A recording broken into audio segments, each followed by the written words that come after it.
What are the national boards for professional teaching standards? You've probably heard of them. They've been around for over a decade.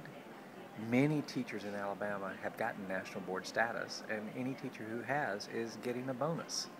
Um, they're getting extra money for teaching with excellence.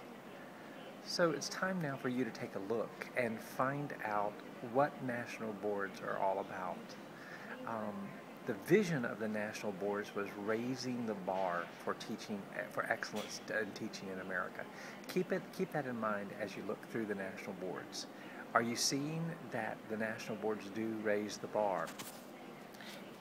Now, the national board site is easy to find, but it's kind of hard to navigate, is what students in the past have consistently told me. I think part of the problem is there's so much information there, and becoming a national board certified teacher is complex. Teaching is complex, and being a great teacher is a complex demonstration, and it's a complex evaluation. So that's your first heads up on the national board site. Don't expect it to be all that easy, because the kind of teaching that they're trying to evaluate is not all that easy either. I'm going to give you several things that I want you to look at as you take a look at the national board sites. These are the key things that, as you see them, it'll give you a basic understanding of what national boards is all about. First, make sure you see the core propositions. These are the same across all subject areas, and they're one of the few things that are the same across all subject areas. Those are the core propositions. Then, in your area, look for the standards.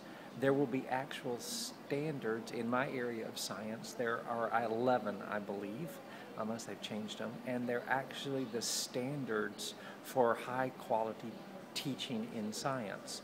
The standards are different in every field. They would be stated differently, and they may even have different numbers. But the standards do tie back to the core propositions, which are the same across all certification areas. So those are standards. Make sure you see those for your area.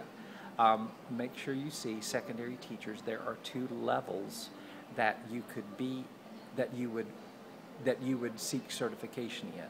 You would either seek certification in at the level of high school, which is called young adult and adolescents, if I remember right.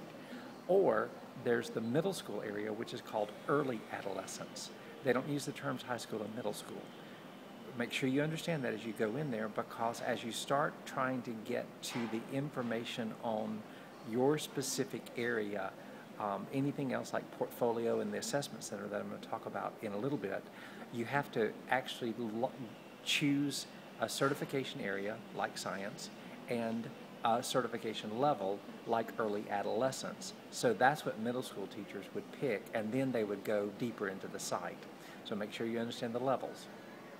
Then once you get into that specific area in your portfolio, find in the site, find the portfolio directions. To be national board certified, teachers have to put together a portfolio. I want you to find the directions. You don't have to read every word. Certainly not. There's way too much information on the site. This is an overview task. Scan through and get a sense of what anybody applying for national board certification, the kind of portfolio they put together. Another thing you'll want to look at is the assessment center. National boards teachers who are at that level, teachers who are raising the bar, have to know their content, and that's what the assessment center checks. So make sure you understand the kind of tests that teachers in your area take, the kind of assessments to show that they understand their content. And then the last thing that you'll want to look at is the scoring rubrics for the portfolio. Make sure you can find those, and they typically have 4 levels for each area. And that's where I want you to spend your final focus, is on what those different levels are. Again, you don't have to read every single word, although probably with the rubrics, they're going to be short. They're usually about 4 of them and 4 levels, and you might be able to read everything there. Some of it gets repetitive after a while. The thing to look is, how do they define quality teaching? What is the quality teaching that they set as the standard for teaching in your area? When you get a sense of that, then you're going to know, you begin to get your own sense of whether you agree with the kind of teaching that national boards requires, whether it's your philosophy. You'll also get a sense of how national boards, whether they really can raise the bar in your opinion. So enjoy your look. Remember, right now in Alabama, there is a financial reward for it. And also, many teachers who've gone through the process have seen significant improvements in their teaching because of how national boards causes them to think and reflect on actually what they're doing.